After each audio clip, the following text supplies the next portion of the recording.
Have you ever experienced betrayal? I hope not. It's a terrible feeling that I wouldn't wish on anyone. Unfortunately, I've personally dealt with this, and it wouldn't be so bad if it were just a minor mistake. Everyone makes mistakes. But what happened in my life and how my closest people deceived me? That's something else entirely. I assure you, everyone involved will deeply regret it. This is my story. Take a look. I'm Todd, a pretty attractive and smart guy. Or at least I think so, and I have good self-confidence. I work as a programmer in a commercial company, and the amazing part is, I only need to work 50 minutes a week to earn a decent amount of money. But that doesn't mean I'm lazy the rest of the time. I'm always learning and developing myself. I've read lots of motivational books, watched interviews with successful people, and lifted myself out of poverty. So, I value everything I have, and I'm grateful for it every day. But perhaps the best thing in my life is my wife Judith, who's 4 years younger than me. She's 25 and I'm 29. She's a model, doing various advertising campaigns with a big following on social media, and she really enjoys her life. Judith has a fit, tanned body, toned thighs, and a great bust. But she wasn't always like that. Her life changed a lot after meeting me. When we met, she was just a cashier with no ambitions or goals. But I saw something special in her and helped her realize it. Even back then, I had a good job, and though I didn't earn as much as I do now, I could afford a lot. I convinced Judith to quit her cashier job, and I found her a great producer who helped her succeed on social media. Now, with our combined incomes, we live a luxurious life. It might sound like a success story, but then reality hit me hard. I have two buddies from school, Philip and Alan, who stuck with me for a while. When we turned 18, we tried starting our own business with an ice cream stand, but it flopped pretty fast. Then, 6 months later, we tried again with a hot dog stand, but that didn't last long either. We made a few more attempts after that, but they all failed. When I turned 21, I realized I needed a change. So I got into the IT field, even though it was new to me, because I knew it had potential. My friends didn't think it was a good idea. They said, "You're wasting your time. You should focus on real stuff. Create your own thing instead of working for someone else." But I disagreed. I saw the long-term benefits of becoming skilled in IT, and it paid off. Philip and Alan kept trying to start businesses. Now they've got one fast food stand that's been doing okay for 3 years, but the profits are small, and they split it between them. They're stuck in their ways, while I've been able to travel, buy nice things, and have a wife who's a model. They still live in the bustling city, dealing with the pressures of daily life. I hold no grudge against them for opting out of hanging with me. It was their call, and I respect that. Now our bond isn't what it used to be, but we still keep in touch. They swing by my spot on weekends, kick back on my sleek leather couch, and we dive into video games and chit-chat about the usual stuff. Despite our contrasts, we've managed to keep our friendship alive, mostly catching up at my pad. They dug my fancy digs, but little did I realize my wife was also a draw for them. Meeting up with Philip and Alan was a refreshing break for me. They were regular guys, no fancy degrees, and I appreciated that. I could just chill with them, have a brew, and shoot the breeze without any airs. I didn't feel the need to flaunt anything in front of them. Instead, I aimed to be relatable and keep it real. Judith didn't mind me spending a few nights a week with the guys. She had her own circle of friends and often hung out with them. Judith and I were big on hospitality, so our place was always buzzing with company. One evening as I headed home, my neighbor, Jimmy, a director, flagged me down. He wanted to chat, assuring me he wasn't prying. But he'd noticed something odd. A Ford often parked near my place when I wasn't around. He even snapped a pic. I peered at his phone and saw a white Ford, my buddy Philip's ride. "Thanks, Mr. Jefferson. I'll check it out," I said. Jimmy then asked a favor, to keep an eye on his house when I'm around and let him know if I spot the car. "Sure thing. Good night," I replied. "Thanks a lot. Good night." This was a major concern. Why was my friend visiting my wife during work hours? With that question gnawing at me, I stepped into the house, where Judith, clad in a white robe, greeted me. Without a word, she ushered me in, unveiling a surprise. "Darling, welcome home. Pull this string," she said. I obliged, revealing a stunning sight. Judith had bought a seductive nurse's costume. "You seem tired, but I have just the cure." "First, hit the showers, then meet me in my clinic," Judith instructed. I hurriedly showered, and Judith and I shared an unforgettable night. The spontaneity swept away all my worries, and I surrendered to the moment entirely. The next day, with nowhere to rush off to, Judith and I were set to spend the whole day together. I tried to convince myself that Philip must have swung by yesterday to grab something he forgot and left in a hurry. I didn't want to entertain the thought of Judith cheating on me, especially with my pal. We had a typical day together, planning to unwind with a movie in the evening, but Alan interrupted our plans, suggesting we hit a club. Come on, it'll be a blast. Bring Judith, he urged. I declined, not only because we had other plans, but also because I wasn't keen on clubbing, especially dragging Judith along when Philip and Alan didn't have partners. Philip had tried settling down, even tied the knot, but ended up cheating on his wife, leading to a split. Alan, on the other hand, had a string of short-lived relationships, the longest lasting only a year. I'd always advised them to find girlfriends if they wanted to hit the town together. They'd just nod and assure me they'd find someone soon. I shared Alan's invitation with Judith and sensed her disappointment. It seemed she wanted to go out and have some fun, but I brushed it off. The next day, off to work I went after kissing Judith goodbye. At noon, Jimmy, my neighbor, called in. Todd, a car's parked near your place again. Not sure when it got there, just giving you a heads up. Thanks, Jimmy. Will you be home all day? Yep, I'll be around. Could you give me a ring when the car leaves, if it's not too much trouble? Of course, I'll keep you posted. We bid farewell and doubts flooded my mind once more. 5 hours later, the phone rang.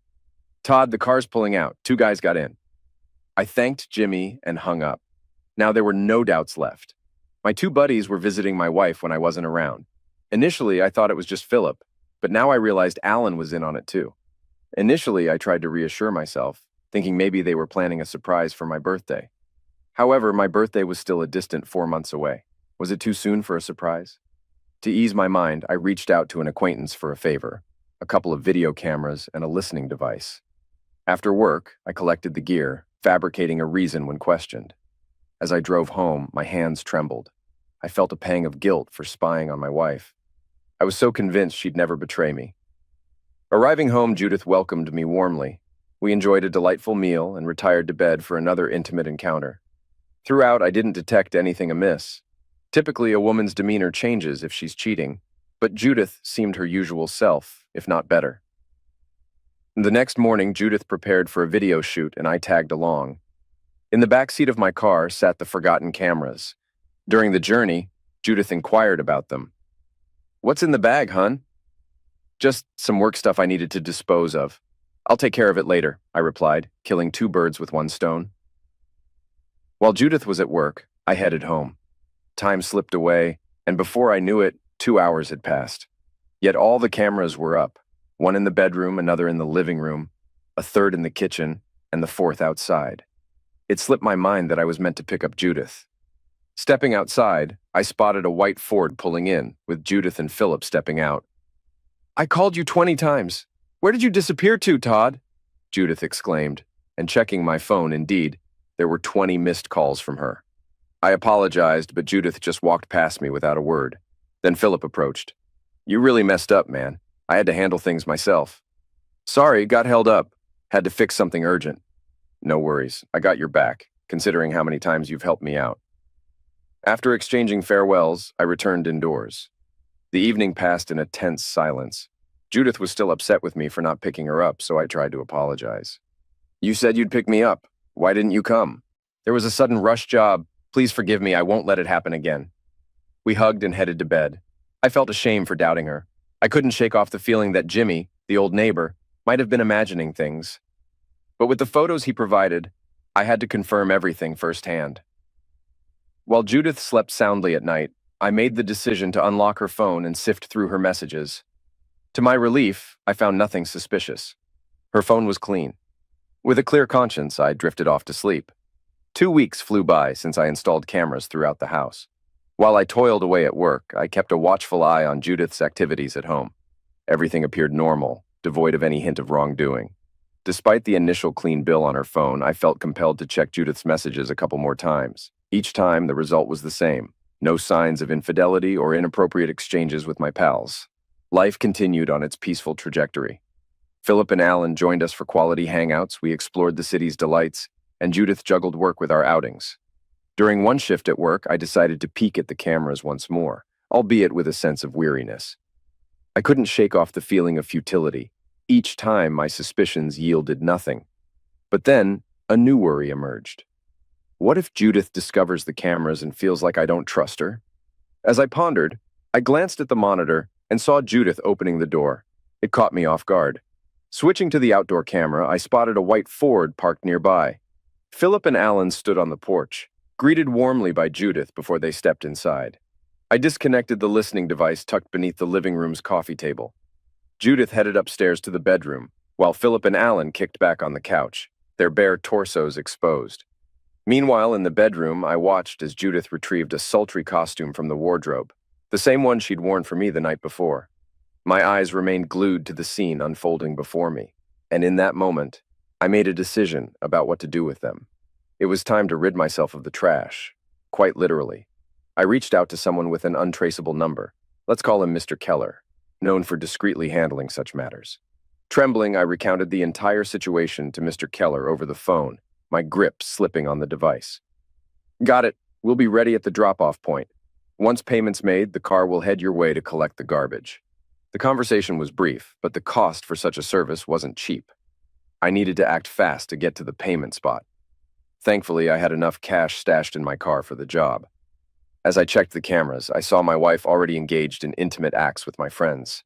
The nausea hit me hard. If I hadn't found out, I would have come home later and kissed her. I drove recklessly, consumed by a whirlwind of emotions. My entire body shook, and I felt like I might pass out.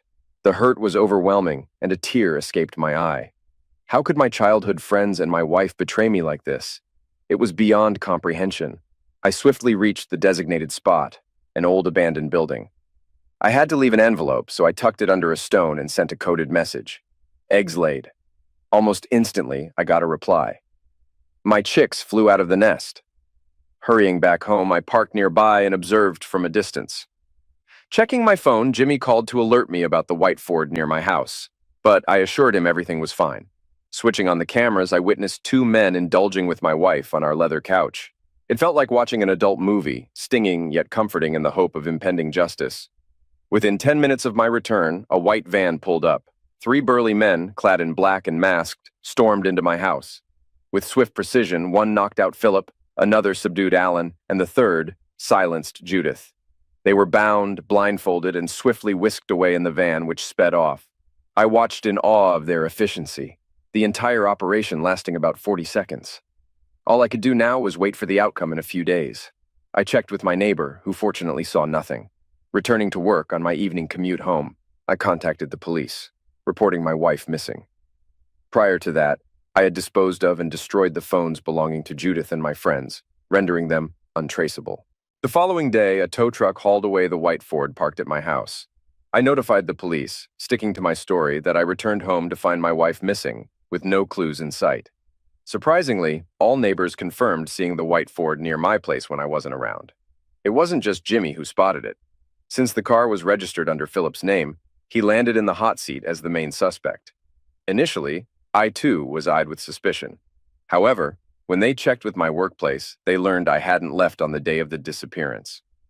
Meanwhile, as the investigation unfolded, I diligently backed up all camera recordings onto a disk and stashed it away securely. 4 days later, an anonymous video arrived, revealing 3 bodies being dropped off at a remote location. The footage showed them being dragged out of a van, bound and helpless in an empty field. They cried and begged for mercy, which I found oddly satisfying to watch. Since my sole condition was that no harm should come to anyone, they were left in the desert with their hands untied, instructed to remain still for an hour. After that, the van departed, leaving their fate entirely in their own hands. They were transported in a van from Nevada to Texas, and by then, I didn't care if they returned alive or not. A month later, the case hit a dead end, with the detective suggesting my wife likely ran off with Philip, having some sort of affair. I bought into his theory. Alan wasn't on anyone's radar since he had no family or girlfriend, and their business venture had crumbled with no one tending to it for a month. I didn't pursue a divorce to avoid drawing suspicion. Instead, I hired a lawyer, initiating the process. If Judith didn't come home within a couple of months, we could file for divorce citing her disappearance. A month later, I was summoned to the police station for identification. They presented me with a photo featuring 2 men and a woman. Initially, I didn't recognize my wife and 2 friends. They looked like they'd aged 2 decades overnight, which I found somewhat amusing. They appeared in ragged, tattered clothes, emaciated and overall in a sorry state. I identified all 3 and inquired about their whereabouts. The investigator informed me that in Texas, a pair of naked crazies had robbed a gas station, stole a car, and made off in an unknown direction. Within 24 hours, the car was found abandoned on the roadside. They'd chosen a vehicle without fuel, limiting their getaway. They were apprehended and are currently serving time behind bars. I sighed, thinking, well, at least they're alive. This wasn't the outcome I anticipated. I expected them to have the sense to return home unscathed. Instead, in a moment of desperation, they resorted to crime. It horrified me to realize these were people I'd spent a significant part of my life with, yet I felt no sympathy for them. Honestly, who could pity them? I managed to secure a divorce. It wasn't a walk in the park, but I pulled it off, officially gaining my freedom. I made a trip to Texas once to confront each of them who betrayed me face to face. They all seemed completely out of it. But what struck me was that none of them suspected my involvement. None of them even considered it could be payback for their betrayal. It saddened me a bit that they didn't grasp the magnitude of their wrongdoing against me. I was content to stay in the shadows, but as I looked at them, they seemed like strangers to me, lost souls. When I directly asked Judith if she had betrayed me, she simply whispered, "Never." I smiled and walked away. I half expected a fight. I thought they'd return home and realize I was the one who sent them to the desert. Yet they proved to be so weak, so foolish, that they dug themselves into an even deeper pit. I merely gave them a chance to reveal their true colors under pressure, but they chose cowardice and crime instead. I can't say how I would have acted in their shoes, but I'll say this much. I wouldn't have ended up in such a predicament. I value those around me and always uphold honesty. But if someone wrongs me, I won't hesitate to take action. Recently, I relocated to Florida with plans to stay for at least a year. Whether I find a girlfriend or not doesn't bother me much. I've grown more relaxed about life. Financially, I'm set for a comfortable future without denying myself anything. I pride myself on being smart and cautious, always striving to grow and hoping my story inspires others to make the right choices, regardless of their circumstances. Remember, when life throws you garbage, grab a rake and clean up. Garbage belongs in the trash, not in your life. Thanks for listening to my story. That's the end of it. All right, that was a fun story. Now let's move on to another exciting one. Stay tuned and let's dive in. I'm Ryan, a man known for my loving nature and gentle demeanor, always ready to give my wife everything she desires. It took me 2 marriages to learn this lesson. Being overly accommodating and fulfilling every whim of your beloved can breed contempt and disrespect. That's a mistake I won't repeat. These pampered women think they can deceive their partners as long as they're not caught, believing everything's fine. They conceal their guilt in various ways until they're exposed, then suddenly express regret, claiming they never intended to hurt their spouse. Do they even hear themselves? What are we to make of their claims? Do they realize they're confessing to deceit and only regret getting caught? It's a blatant insult. I'm convinced these women lack basic understanding. Sandy and I crossed paths after both escaping dysfunctional relationships. She had spent 3 years with her boyfriend Billy, who left her for someone younger and more attractive. Sandy was left feeling resentful and with low self-esteem after being abandoned by the man she loved. Her unresolved feelings for Billy always bothered me on some level. I'm Ryan, 6 years older than Sandy. I was previously married to a stunning woman, Charlotte, whom I adored. However, she betrayed me by having multiple affairs behind my back during a time when I was completely enamored with her. It took me a year to uncover her infidelity, which deeply wounded me. After leaving her, I vowed never to allow such betrayal again. This experience made me realize that trust would be a challenge in any new relationship. Sandy and I were aware of each other's baggage from the start. I helped Sandy boost her self-esteem, encouraging her to hit the gym and sculpt her body into a stunning figure. She dedicated her free time to shopping for new clothes, pampering herself at the salon, and playing tennis. With my unwavering support, she blossomed into a confident, radiant woman. In return, knowing my past struggles, Sandy worked tirelessly to help me overcome my trust issues. She consistently reassured me that I was her one and only love, expressing gratitude for having me in her life. Each day, she showered me with declarations of love and ensured my every desire was met. Our intimacy remained strong, with passionate encounters occurring at least 4 times a week. We continued to share tender moments on the couch and talked about starting a family. We felt like soulmates, and life seemed perfect, or so I believed. However, a week after our 6th anniversary, my world was rocked. I noticed Sandy wearing a stunning dress I hadn't seen before, an odd choice for a casual weekday morning. Though I don't typically spy on my wife, we have home video surveillance that I occasionally check when bored at work. Usually, I enjoy watching our dog Brandy, a source of comfort after my stressful job. But that morning, seeing Sandy dressed to the nines piqued my curiosity. She looked breathtaking in a short red dress and sky-high heels, her hair and makeup flawlessly done. It was a sight that both captivated and unsettled me, filling me with an uneasy feeling. I immediately dialed my wife's number, eager to know what she was up to. "Hey, sweetheart, I was just thinking about you. How's your day going? Tennis plans?" "Hey, love, I miss you too. No tennis today. Kara sprained her ankle, so I decided to take the day off." "Ah, that's a shame. I know how much you enjoy playing. Any other plans?" "Not really. Haven't figured it out yet. Maybe hit the gym. Want to grab lunch? I can swing by and pick you up." "That's sweet, but not today. Feeling a bit bloated and not hungry. I'm just going to grab a protein shake at the gym. See you tonight. Love you, babe." I ended the call without my usual, "I love you." She probably noticed since I always say it before hanging up. She deceived me, and I'm determined to uncover the truth behind her lies. Despite years of trust in Sandy, I still had a GPS tracker in her car, a relic from the past meant for safety, but now used for spying on my wife. After ending the call, I left my office and activated the tracker in my car. Sandy was headed downtown, and I followed suit. My office wasn't far from the city center, and within 15 minutes, I caught up with her as she entered a garage. Parking outside, I waited anxiously for her emergence. 5 minutes later, there she was, my stunning wife in her heels and a short dress, making her way to Fellini, an upscale restaurant. My stomach churned with apprehension, hoping I wouldn't be betrayed again. As I watched her wave to a man outside the restaurant, my fears were confirmed. Moving closer, I saw them exchange a kiss, their intimate conversation signaling trouble. Sneaking across the street, I peeked through the window, witnessing their affectionate embrace as they waited to be seated. Sandy leaned tenderly against his shoulder, leaving me feeling utterly betrayed. Tears welled up in my eyes, but soon anger surged within me. Wiping away my tears, I grabbed my phone and snapped pictures through the window. As I lowered the phone, I witnessed him turn to Sandy and embrace her in a passionate kiss. My heart shattered as I captured the moment she responded to his kiss, wrapping her arms around his neck and pulling him closer. In that instant, I switched on the video camera, documenting their intimate embrace. A mixture of heartache and fury consumed me, driving me towards a dark path.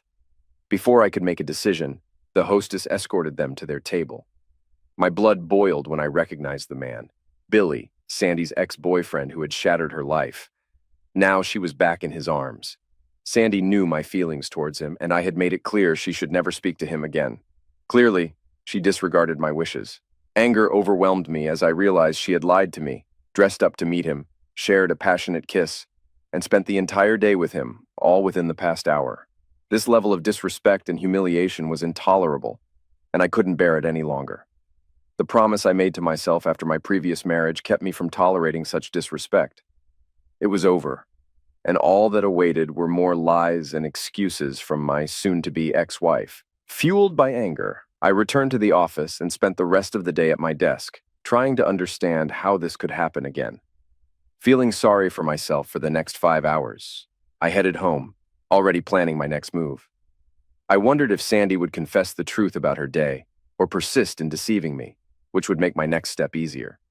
Despite my anger, I managed to suppress it and drove home to confront the end of my marriage. As I pulled into the driveway, tears welled up as I mourned the loss of the woman I once loved and respected.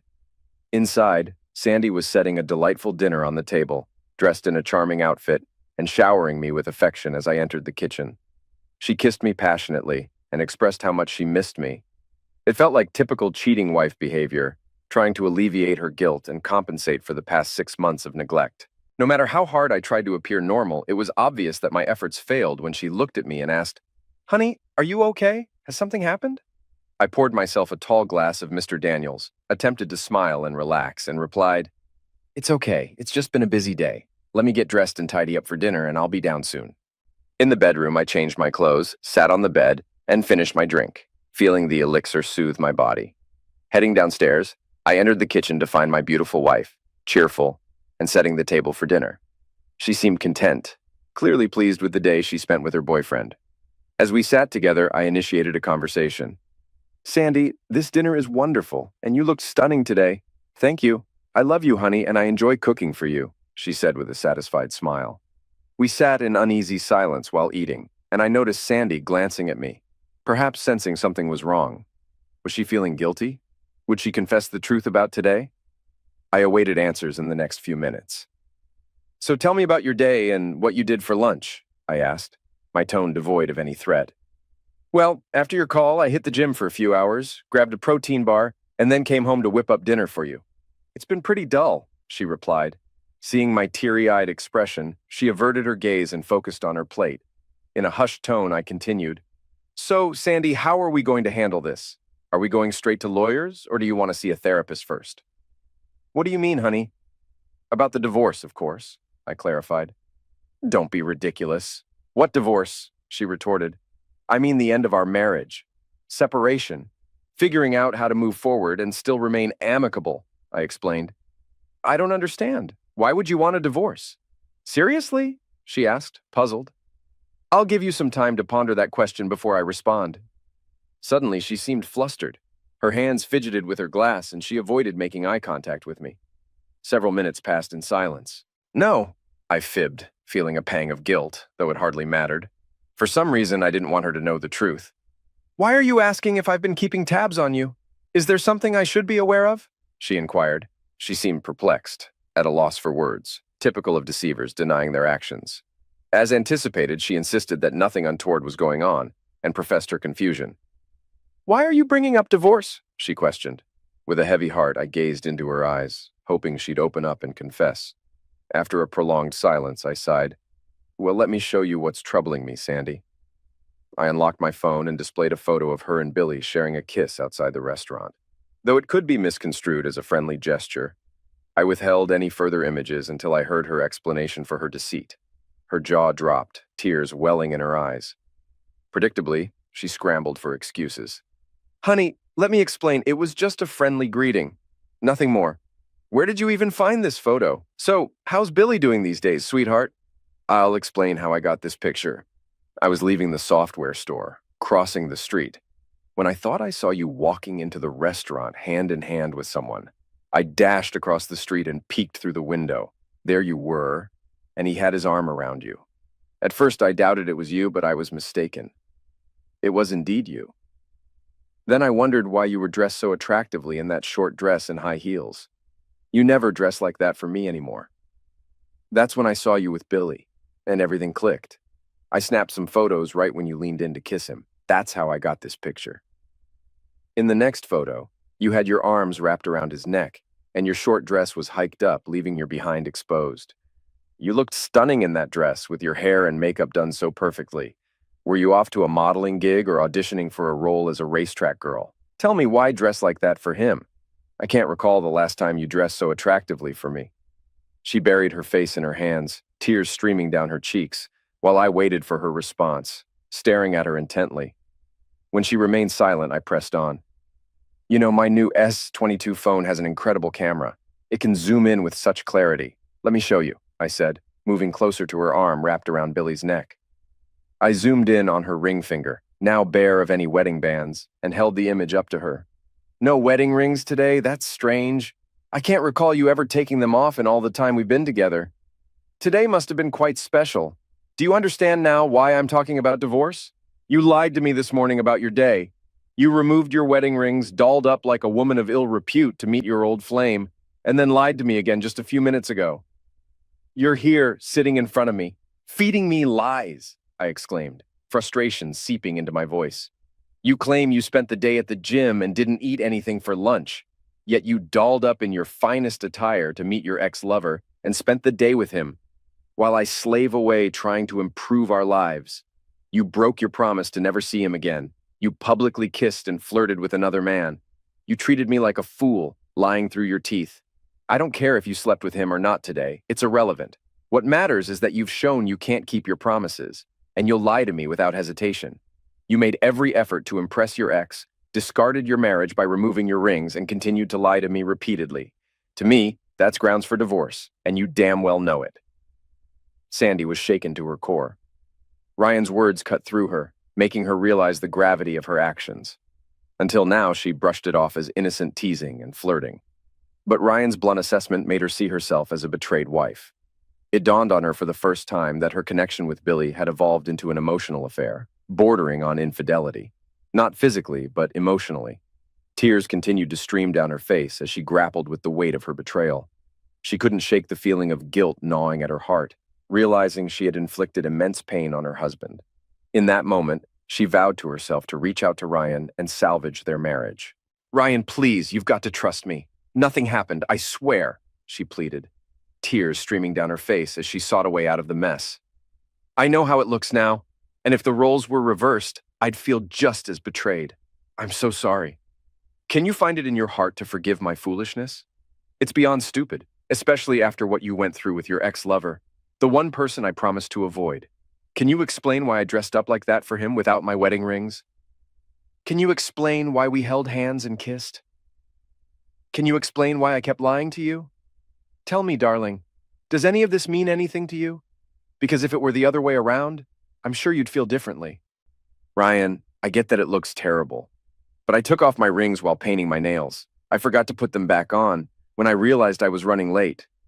It's a lame excuse, and I can't justify it, but I swear I didn't try to hide them. He knows we're married, he knows you're married, yet he still wants to see you, to publicly kiss you, and you went along with it all." "That's not a convincing excuse," she added, a hint of irritation creeping into her voice. "I'm at a loss for words, Ryan. It was just lunch with a friend, and I just wanted to look nice." "Well, it doesn't matter now. You lied and met him. Do you think I'm a fool? This meeting had to be planned, and you kept it from me without even mentioning it. When I saw you kissing like that, it was obvious you wanted more than I could offer. Ryan, sweetheart, we can't end our marriage over this. Nothing happened. He was in town and invited me to lunch. I know I shouldn't have gone, and I know how jealous you can be, but we've been together for so long. I thought catching up with him after all these years wouldn't be a big deal. I dressed up to show him what he missed out on when he left me. I wanted to confront him about how he hurt me and show him how happy I am now. It still hurts to think about how he abandoned me, and I wanted a bit of closure. Yes, I kissed him, but it wasn't romantic. It was like two old friends meeting or saying goodbye. You have to believe me. I want nothing to do with him. Please, baby, let's move past this. I'll do whatever it takes to make things right." "Really? Doesn't that mean anything?" When Sandy heard the chance to salvage their marriage, she smiled, eager to know what steps to take. "Yes, of course. I'll do whatever you want, baby," she assured. "Okay, Sandy, I'll give you one chance, just one. I have a single request. Let me see your cell phone." "Why?" She looked at me puzzled. "Well, Sandy, if it means nothing, then give me your phone. I want to check if there are any messages to him and what you two have been talking about." "No, you don't need to see this," she said, her gaze falling to the floor.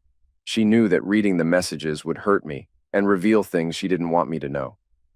"That's what I thought. So let's go back to my original question. How do we want to handle this?" Her tears flowed as she begged for forgiveness, promising never to repeat her actions. It stirred up painful memories of my first marriage. I couldn't believe I was facing this nightmare again. This time I wouldn't fall for these lies and let it continue. "Wait, please wait, Ryan. If I hand you the phone, will you promise to give me one more chance? You must understand that I love you and have never been unfaithful before. I admit I got caught up in a foolish online relationship, even with my ex-lover. But it was foolishness, acting like a silly teenager. The flattery and compliments were tempting, stroking my ego. I know how immature that sounds. If I give you the phone, you have to promise me another chance. I can't do that, Sandy. But I promise you, if you refuse to give me the phone, it's over between us. My next move will be to call Mark Wilson, the lawyer I've already spoken to, and have him file the divorce papers this week."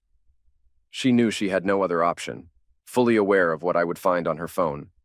There were romantic messages from the past 2 months. All she could hope for now was that I understood it was a foolish emotional error, and that she was still wholly committed to me. She believed that since there was no physical intimacy involved, I would comprehend and forgive her. She believed she should have made it crystal clear that she never had any physical interaction with him or anyone else. As Ryan opened the messaging app, he found Sandy in tears, her head in her hands, softly murmuring, I'm sorry, please forgive me for being foolish and stupid. I love you, Ryan, and there's no one else." However, the text messages painted a different picture. The ones that hit him hardest were from Sandy to Bill. "I still love you," cut like a knife, followed by, "I've missed you," fueling his anger. The rest seemed predictable, reminiscing about the past and longing to be together. But the final few messages struck Ryan like a thunderbolt. Sandy lamented her marriage was dull, and Billy expressed eagerness to reunite, longing for her figure. It pained Ryan deeply, almost to the point of screaming. However, her response, featuring a suggestive photo with the caption, "My little kitty can't wait," disgusted him. Slamming the phone shut in revulsion, he tossed it onto the table. "Well, it really opened my eyes, Sandy. Eventually I'll forgive you, but I can't stay married to someone I can't trust. Your actions have shown me that trust is out of the question. What I just read is exactly what I feared, and I refuse to live with it. Maybe your boyfriend can add some excitement to your life now that he knows what he's been missing." Sandy: "I'll miss you, but I'm going to find a woman who respects me and doesn't hide behind lies and secrets." "Ryan, what can I do to prove my love and change your mind?" "That's the issue, baby. If you could tell me about your meeting with your ex after you got home, it would be different. But I already know you wouldn't have. Trust, loyalty, and honesty mean everything to me, and you broke them all without hesitation. You knew my past, and still went ahead without considering us. If you had called me, I wouldn't have been thrilled, but I would have understood. Now I have to wonder if this has happened before. If we stayed together, I'd always question your honesty. What do you do when I'm not around? Are you with him or someone else? I can't spend my days with these doubts, and it's not fair to either of us. How can I forget how easily you lied? Yes, kissing him and dressing up for him is hurtful. The absence of your wedding rings is painful, but lying and deceit are intolerable. One thing is certain, I won't live like this anymore. Ryan, you're spot on, and I messed up big time. I lied because I knew you'd be upset, but I felt like I had no other choice. Even though it was a mistake, I felt I needed a way to calm things down. I figured one lunch would be harmless revenge, but now I realize how wrong I was, and I'm truly sorry. I'd never intentionally hurt you. Can we try to fix this? I want to be as open and honest as you are. My problem is I never want to hurt anyone and try to avoid it if possible. Now I see that being dishonest only makes things worse. Well, honesty and openness are the only things that can salvage our marriage. But you weren't forthcoming until you had no other option but to come clean. Refusing to let me see your text messages until you had no choice pretty much sealed your fate." Tears streamed down her face as she sat there, realizing how these messages exposed her deceit and shattered trust. She knew I wouldn't tolerate it, and eventually grasped that her emotional affair was just as damaging as a physical one. She vowed never to repeat that mistake. Sadly, our once joyful marriage came to an end. 3 months later, we finalized the divorce, selling the house and dividing our assets amicably. There was no reconciliation, no revenge, no bitterness, only the remnants of a once blissful union destroyed by lies, betrayal, and shattered trust. I ventured back into the dating scene, but after being burned twice, marriage wasn't in my future plans. Meanwhile, Sandy and Billy ended up sleeping together, and soon after, Sandy discovered she was pregnant. However, Billy abandoned her upon hearing the news, insisting he wasn't ready for fatherhood. The next day he vanished, leaving Sandy alone with their child. According to her sister Debbie, Sandy was a mere shadow of her former self, her self-esteem shattered once more. Sandy spiraled into deep depression following the tragic loss of her baby, a consequence of a harrowing fall down a lengthy staircase in her apartment. Her once blissful life had abruptly turned into a nightmare, all because of her vanity and self-centeredness. She struggled to forgive herself for wrecking our once joyful marriage and forfeiting my love and respect. Trust, loyalty, respect, mess up one, and you forfeit them all.